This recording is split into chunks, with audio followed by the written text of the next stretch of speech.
세상에서 예수를 믿는 것보다 더 큰 축복이 없습니다. 왜냐하면 예수님이 우리의 절대 희망이 되시기 때문인 것입니다. 오늘 은혜 받으실 말씀은 시편 23편 1절부터 2절까지 말씀입니다.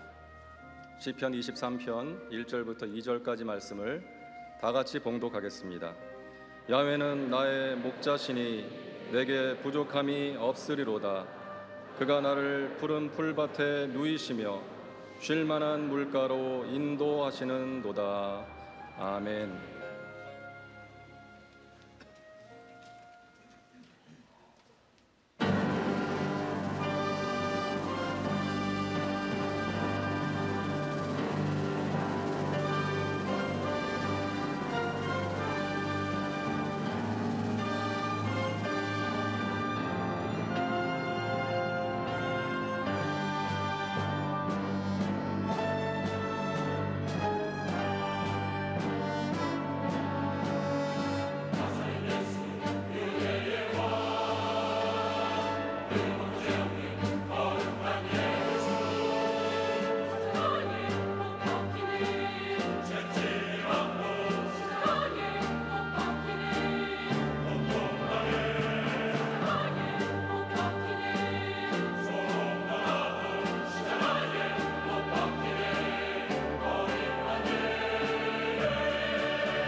귀한 찬양 감사드립니다.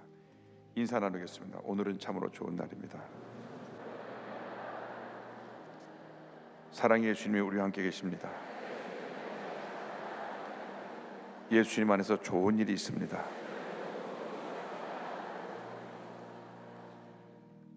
오늘은 시편 23편 1절과 2절 말씀을 가지고 나의 목자 되신 주님, 이 어떤 제목으로 함께 은혜를 나누기 원합니다. 제목을 한번 따라해 주시기 바랍니다. 나의 목자 되신 주님, 나의 목자 되신 주님. 이스라엘 역사 가운데 가장 존경받는 분 중 한 분이 바로 다윗입니다. 다윗 왕 때 통일왕국을 이루었고, 다윗 왕의 후손에서 메시아가 태어날 것이 예언되었기 때문에 이스라엘 역사 가운데 길이 기억되고 존경받는 인물이고, 지금 이스라엘 국계의 가운데 있는 별이 바로 다윗의 별입니다. 이처럼 다윗은 파란만장한 삶을 살았지만은 하나님 보시기에 가장 귀하게 쓰임받은 위대한 하나님의 종입니다. 다윗의 일생을 살고 난 다음 자신의 삶을 되돌아보면서 주님에 너무 감사해서 절대 긍정, 절대 감사의 고백으로 드려진 그의 기도가 바로 시편 23편입니다. 지금까지 살아오면서 그 일생을 뒤돌아보니 주님이 나의 목자가 되어 주셔서 내게 부족함이 없었습니다. 그는 믿음으로 고백한 것입니다. 목자 되신 우리 주님께서 우리 형편과 처절을 아시고 한평생 우리의 길을 인도하시고 절망의 자리에 쓰러졌을 때 붙들어서 일으켜 주시고 우리를 주님이 예비하신 놀라운 은혜와 축복의 자리로 이끌어 주시는 것입니다. 우리는 늘 주님만 믿고 의지하고 바라보면서 이 놀라운 은혜를 체험할 수 있게 되기를 바랍니다. 우리가 믿고 섬기는 하나님은 나의 모든 것이 되시는 하나님이십니다. 시편 23편 1절에 이렇게 고백합니다. 야훼는 나의 목자시니 내게 부족함이 없으리로다. 내게 부족함이 없으리로다. 주님이 나의 목자가 되시기 때문에, 주님이 나의 목자가 되시기 때문에 내게 부족함이 없습니다.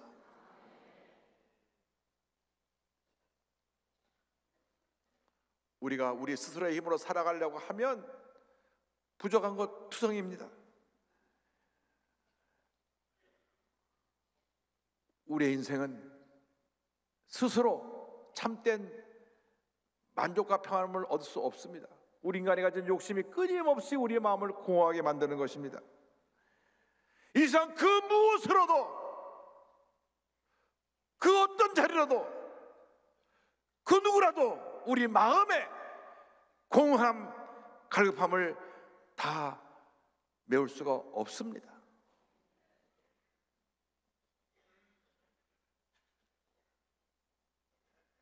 많은 돈을 가지고 있다고 할 때 그것이 마음의 공허함을 채워주는 것이 아닙니다. 오히려 공허감이 더 깊어지는 것입니다. 높은 자리에 올라갔다 해서 그것이 내 마음의 공허함을 메꿔주는 것이 아닙니다. 오히려 고뇌가 깊어지는 것입니다. 인기 절정의 자리에 올라갔을 때 그것이 나의 마음의 공허함을 메꿔주는 것이 아니라 오히려 공허감이 더 깊어져서, 물론 소수의 사람이지만 마약을 하고 잘못된 선택을 하게 돼서 큰 절망에 빠지게 되는 것입니다. 빌리 그레이엄 목사님은 온 인류가 갖고 있는 이 공허함을 코스믹 론리네스, 우주적 고독이라고 말했습니다. 하나님의 분을 떠난 모든 인간이 이 우주적 고독에서 벗어날 사람이 한 사람도 없습니다. 그 무엇으로도 그 마음의 고독함을, 공허함을 메울 길이 없는 것입니다. 오직 온 인류의 희망 되신 예수 그리스도만이, 오직 온 인류의 희망 되신 예수 그리스도만이 우리 마음 가운데 그 공허감을 메워줄 수가 있습니다. 그 갈급함을 채워줄 수 있으신 것입니다. 오직 예수님만이, 오직 예수님만이 우리 마음에 생명의 샘수가 샘솟듯 솟구쳐 오르게 하여 주셔서 우리 마음 가운데 다가오는 절망과 고통과 괴로움과 슬픔과 공허함과 그 모든 아픈 흔적을 치료하시고 회복시키고 새롭게 만들어 주시는 것입니다. 다윗은 고백합니다. 주님이 나의 목자가 되셨기 때문에 내가 부족함이 없습니다. 다윗은 자신이 직접 양을 치던 목동이었습니다. 목자에 대해서 잘 알고 있었습니다. 얼마나 양에게 있어서 목자의 존재가 중요한 것을 잘 알았기 때문에 하나님이 나의 목자가 되시고 나는 하나님 앞에 어린 양과 같습니다, 이렇게 고백을 한 것입니다. 여러분, 양은 공격용 무기도 없고 방어용 무기도 없는 매우 온순하고 연약한 동물입니다. 양은 극심한 근시, 고도 근시로서 1m 앞을 내다보지도 못하고 방향 감각도 무디어서 다른 동물처럼 집을 나간 다음에 자기 집을 찾아오는 그러한 능력이 없습니다. 또 얼마나 겁이 많은지 개가 한 마리 찌어도 혼비백산에서 도망가는 것이 양들입니다. 그리고 흰 털을 갖고 있지만 오히려 그 흰 털은 쉽게 더러워지고 그가 활동하지 않고 누워있으면 그 털 사이로 벌레가 끼어서 몸을 해롭게 하는 그러한 모습을 갖고 있습니다. 스스로 살기에 너무나 연약한 동물입니다. 그런데 우리 인간이 그렇습니다. 얼마나 연약한지 사탄의 공격으로부터 스스로 자신을 지켜낼 힘이 없습니다. 양처럼 영적인 방향 감각이 전혀 없는 그런 모습으로 살아갑니다. 이사야 53장 6절에 우리는 다 양 같아서 그릇 행하여 각기 제 길로 갔거늘 성경은 말씀합니다. 양이 방향 감각이 없는 것처럼 모든 사람이 내가 어디에서 와서 무엇 때문에 살며 어디로 가는지 모르고 방황하는 삶을 살고 있는 것입니다. 또한 인간은 두려움과 공포에 사로잡혀 사는 존재입니다. 알지 못하는 미래에 대한 두려움이 있습니다. 해결되지 않은 과거의 상처에 대한 두려움이 있습니다. 오늘 내게 순간순간 다가오는 많은 문제와 어려움에 대한 공포와 두려움이 있습니다. 뿐만 아니라 인간은 쉽게 죄의 두려움에 오염되는 존재입니다. 거룩함과 죄를 구분할 능력이 없습니다. 거룩함을 알아도 그것을 실천할 능력이 없습니다. 그러나 양들이 이렇게 연약한 모습을 갖고 있고 우리 인간이 이렇게 연약한 모습을 갖고 있어도 좋은 목자를 만나기만 하면 모든 문제가 단번에 해결이 되는 것입니다. 양들이 좋은 목자를 만나는 그 순간 목자의 인도를 받아 푸른 풀밭에 가서 마음껏 배불리 자기들의 양식을 먹을 수 있게 되고 또 쉴만한 물가에 가서 물을 마시며 편히 쉴 수 있는 그러한 보호를 받게 되는 것입니다. 다윗은 왕이 되기 전에 목자로 일하면서 사나운 짐승이 나왔을 때 그 짐승들을 물리쳤습니다. 양들을 보호하고 이른 아침 일어나서 양떼를 가장 좋은 풀밭으로 이끌어가고 그리고 양떼의 건강을 늘 살폈던 다윗입니다. 다윗은 그래서 어린 양처럼 늘 어리석고 넘어지고 상처받고 잘못된 길로 가는 그러한 양들을 끝까지 돌보고 지키고 치료해주고 보여주신 하나님의 은혜에 대해서 감사하며 감격하며 살았던 것입니다. 시편 121편은 목자되신 하나님이 우리를 이렇게 복신하는 그런 놀라운 축복을 담고 있습니다. 121편을 다 같이 1절부터 8절까지 우리의 믿음으로 함께 고백합니다. 내가 산을 향하여 눈을 들리라. 나의 도움이 어디서 올까? 나의 도움은 천지를 지으신 야훼에게서로다. 야훼께서 너를 실족하지 아니하게 하시며 너를 지키시는 이가 졸지 아니하시리로다. 이스라엘을 지키시는 이는 졸지도 아니하시고 주무시도 아니하시리로다. 야훼는 너를 지키시는 이시라. 야훼께서 내 오른쪽에서 내 그늘이 되시나니 낮에 해가 너를 상하게 하지 아니하며 밤의 달도 너를 해치지 아니하리로다. 야훼께서 너를 지켜 모든 환난을 면하게 하시며 또 내 영혼을 지키시리로다. 야훼께서 너의 출입을 지금부터 영원까지 지키시리로다. 너의 출입을 지금부터 영원까지 지키시리로다. 그 주님이 우리를 위해서 십자가에서 몸버려 피 흘려 돌아가셨습니다. 요한복음 10장 11절입니다. 나는 선한 목자라. 선한 목자는 양들을 위하여 목숨을 버리거니와 말씀했습니다. 그 주님이 우리의 목자가 되십니다. 우리가 가장 슬프고 아프고 힘들고 어려울 때, 인생길에 나 혼자 내동댕이 쳤을 때 주님이 우리를 와서 꼭 붙잡아 주시고 내가 너를 사랑한다. 내가 너를 위해 십자가에서 대신 고통을 짊어지고 죽었다고 말씀하고 계신 것입니다. 주님이 우리의 목자 되시면 우리의 삶에 부족함이 없는 것입니다. 주님이 우리의 모든 것 되시기 때문에 시편 103편 3절로 5절의 축복이 우리에게 임합니다. 그가 내 모든 죄악을 사하시며 내 모든 병을 고치시며 내 생명을 파멸해서 속량하시고 인자와 긍휼로 관을 씌우시며 좋은 곳으로 내 소원을 만족하게 하사 내 청춘을 독수리같이 새롭게 하시는도다. 양들은 자기 목자의 음성을 듣고 따라갑니다. 요한복음 10장 3절 4절입니다. 문지기는 그를 위하여 문을 열고 양은 그의 음성을 듣나니 그가 자기 양의 이름을 각각 불러 인도하여 내느니라. 자기 양을 다 내놓은 후에 앞서가면 양들이 그의 음성을 아는 고로 따라오되, 이렇게 주님 말씀하셨습니다. 참된 만족은 오직 예수 그리스도부터 우리에게 오는 것입니다. 예수님 한 분만으로 만족합니다. 이 세상 그 무엇으로도 채울 수 없는 내 영혼의 갈급함을 주님이 채워주시고, 이 세상 그 무엇으로도 바꿀 수 없는 참 사랑을 주님에게 주셨으므로 내가 주님 사랑하며 한평생 주님 영광하여 살기 원합니다. 나의 모든 것 되시는 주님, 나의 모든 형편과 처지를 아시는 주님, 주님 안에서 어떤 형편에 처든지 만족하고 감사할 수 있는 은혜를 체험하게 되기를 바랍니다.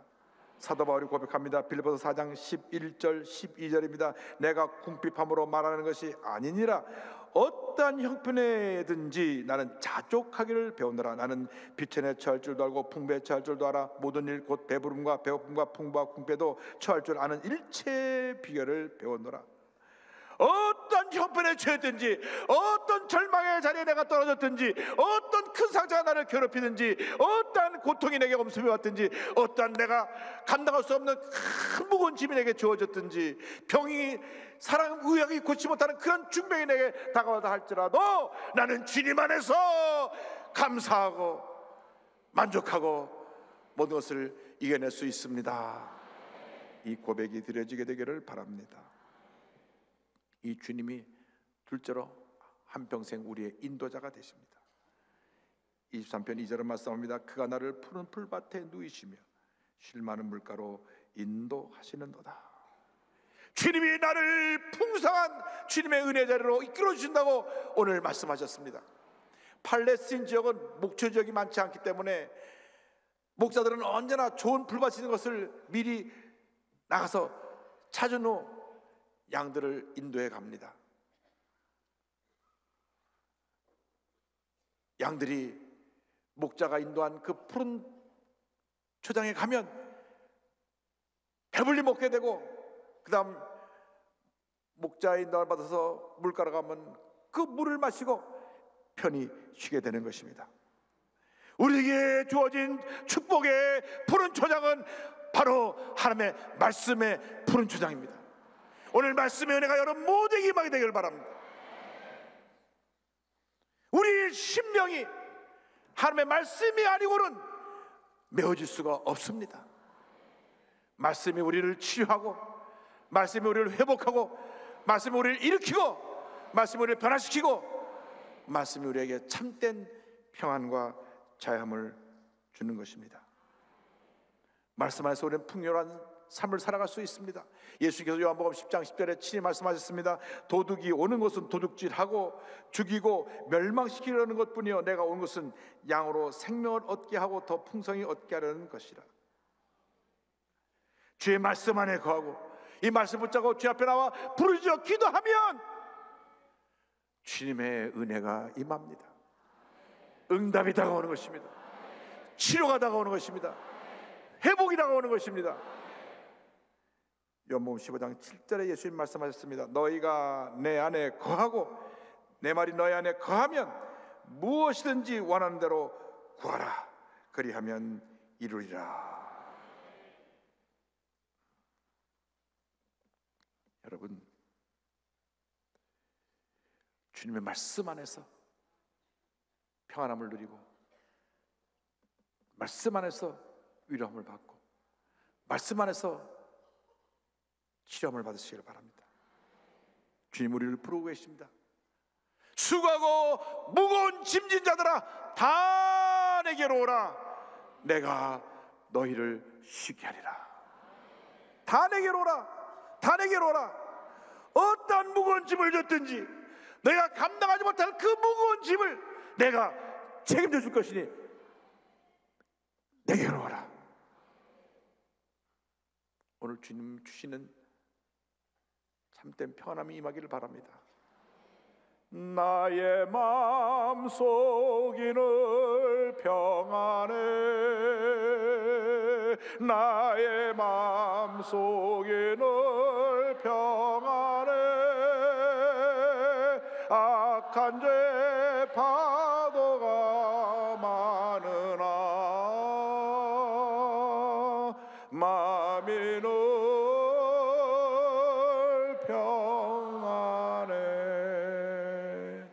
평안함이 임하게 되기를 바랍니다. 둘째로 주님께서 우리를 십자가의 은혜로, 성령의 은혜로 이끌어 주시고 그것이 우리의 쉼터가 되게 만들어 주십니다. 우리가 쉴 만한 물가는 바로 예수 그리스도의 십자가 그늘 밑인 것입니다. 피가 나고 진 인생이 그 십자가 밑에 와서 쓰러졌을 때 주님이 다가오셔서 우리를 어루만져 주시고 우리를 그 자리에서 일으켜 주시고 우리를 먹여 주시고 마실 물을 주시고 새 힘과 용기를 부어 주시는 것입니다. 위대한 엘리야 선자가 갈멜산상에서 아세라 바알 선지자 850명을 쳐서 멸했습니다. 그 전에 하늘에서 불이 떨어지는 그런 놀라운 역사를 이루었습니다. 그리고 그가 엎드려 기도할 때 3년 반 닫혔던 하늘의 문이 열리고 비가 내렸습니다.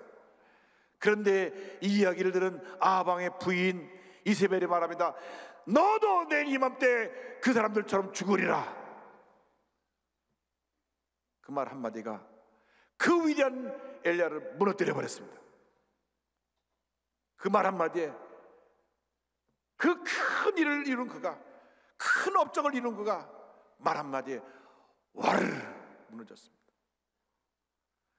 로잔 나무 밑에 쓰러져서 주님 저 데려가세요. 저 죽여주세요. 저 죽여주세요. 살고 싶지 않습니다. 너무 내가 힘들고 어려워서 차라리 죽었으면 좋겠습니다. 저를 데려가 주세요. 그때 주님이 천사를 보내주셔서 오르만져 주시고 떡을 줘 먹게 하시고 물을 마시게 하시고 다시 새 힘을 얻게 해서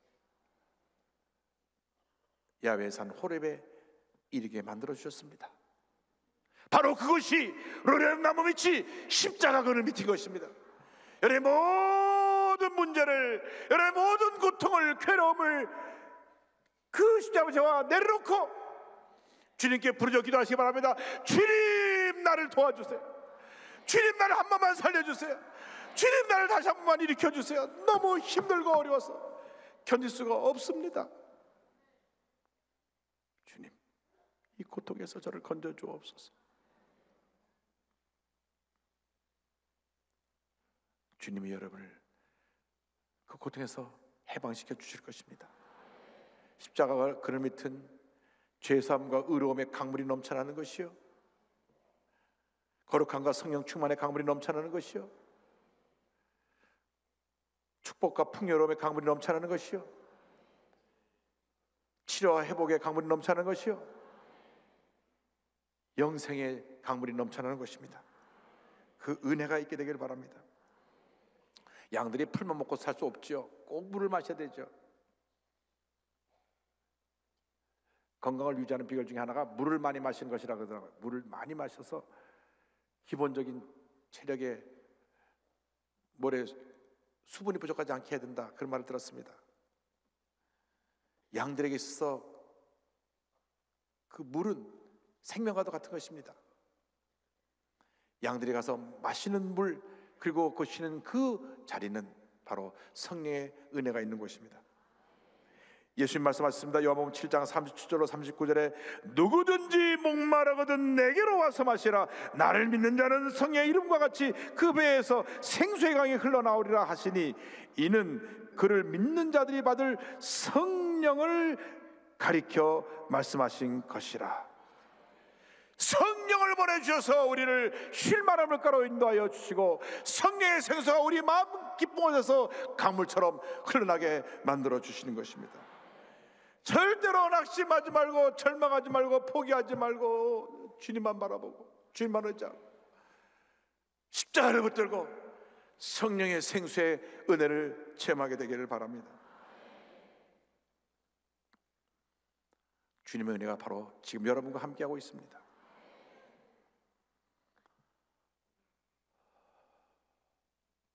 내달 5월 16일 교회 오빠라고 하는 영화가 개봉이 됩니다. 이 영화는 독실한 크리스천이었던 이관희 집사에 대한 다큐멘터리 같은 영화입니다. 2017년 KBS 1TV 다큐 스페셜 암 교회 오빠에서 다뤘던 그 내용이 많은 사람의 감동을 주었기 때문에 영화로 제작이 된 것입니다. 그는 소위 잘 나가는 교회 오빠였습니다.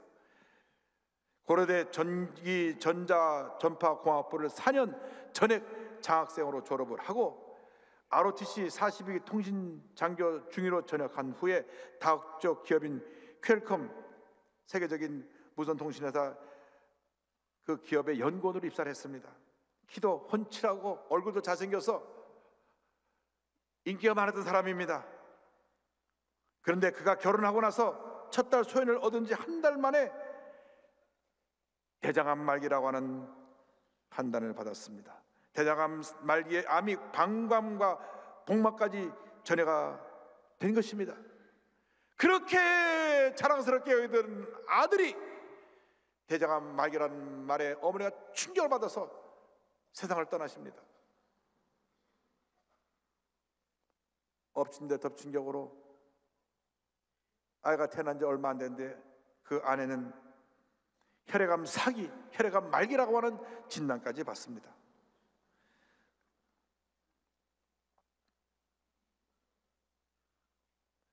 인간으로서는 감당할 수 없는 절망이 하루아침에 그에게 다 몰려온 것입니다. 사랑하는 어머니가 떠나가시고 자기와 아내가 말기암 환자로 판명되고 어린 아이는 뭐 영문도 모르고 울고 있고, 이 절망의 깊은 심연에서 그 절망의 구렁텅이에서 그가 붙들었던 것이 시편 23편입니다. 주님이 나의 목자가 되시기 때문에 이러한 절망의 자리에서도, 지옥 같은 고통에서도, 죽음을 방불한 이 자리에서도 내게 부족함이 없습니다. 그는 고백합니다. 생사가 걸린, 그리고 치료의 결과를 완치도 예측할 수 없었던 그 절박한 상황 속에서도 묵상하는 시편 23편은 정말 내 삶을 지탱해 주고 주님께서 주시는 참된 평안과 위로를 얻는 생명의 말씀으로 제게 다가왔습니다. 그는 하나님의 사랑에 대해 고백합니다. 하나님의 선하심과 신실하심을 바라보니 벼랑 끝이 주는 죽음에 대한 공포와 두려움이 아닌 오직 하나님만이 줄 수 있는 참된 평안과 위로를 얻을 수 있었습니다. 그러던 중 이 소문이 알려져서 KBS PD가 그의 이야기를 다큐멘터리로 다루어서 우리 공영방송 KBS에서 방영을 했습니다. 물론 공영방송이기 때문에 기독교적인 색채를 많이 뺐지만은 그 방송을 본 많은 사람들이 큰 감동을 받았고, 그의 친구는 그걸 보고 나서 이제 내가 믿는 예수 나도 믿어야 되겠다, 그런 고백을 했습니다. 안타깝게도 암과 투병증 암이 재발하여서 작년 9월 16일 하나님의 품에 안겼습니다. 생전 그는 이렇게 고백했습니다. 자신 있게 말씀드릴 수 있는 건 예수님을 믿는 우리에게 마이너스의 인생은 절대 허락되지 않는다는 점입니다. 왜냐하면 우리를 향한 하나님의 큰 사랑의 결정체인 십자가의 사랑이 있기 때문입니다. 나 같은 죄인을 위해 죽음을 내어 주신 것만큼 큰 은혜를 대신할 수 있는 것은 이 세상에 없습니다. 그러므로 이 세상의 어떤 역경도 심지어 죽음도 예수님의 보혈보다 크지 않습니다. 여러분이 오늘 바로 이 신앙으로 여러분 모두가 겪고 있는 그 어려움들을 다 이겨내시기를 바랍니다. 절망을 극복하고 다시 희망을 부여잡고 나아가시기를 바랍니다. 극한 상처 속에서, 고통 속에서, 질병의 자리에서 다시 한번 일어나게 되기를 바랍니다. 주님, 나를 불쌍히 여겨주시고 이 지옥 같은 현실에서 나를 일으켜 주셔서 다시 한번 믿음으로 나아가게 하여 주시옵소서. 주님이 나의 목자시기 때문에 내게 부족함이 없습니다. 이 고백이 여러분 모두의 고백이 되시기를 주님의 이름으로 축원합니다. 기도하겠습니다. 사랑과 은혜와 자비가 무한하신 하나님 아버지, 주님이 우리의 목자가 되셔서 우리는 부족함이 없습니다. 주님, 그러나 우리는 너무나 부족한 것이 많습니다. 마음도 아프고 몸도 아프고, 가정은 경쟁의 어려움 속에 풍지박산이 되고, 아이들은 반항하고, 믿었던 사람은 배신하고 돌아서고, 모든 것이 뒤죽박죽 같은 저희들의 인생에 목자가 되신 주님 오셨기 때문에 주님, 그럼에도 불구하고 내게 부족함이 없습니다. 주여, 우리를 긍휼하게 해주셔서 여기에 온 또 이 방송을 듣는 그 누구라도 그 고통의 자리에서 십자가를 붙잡고 일어나게 하여 주옵소서. 예수님의 이름으로 기도 올리옵나이다.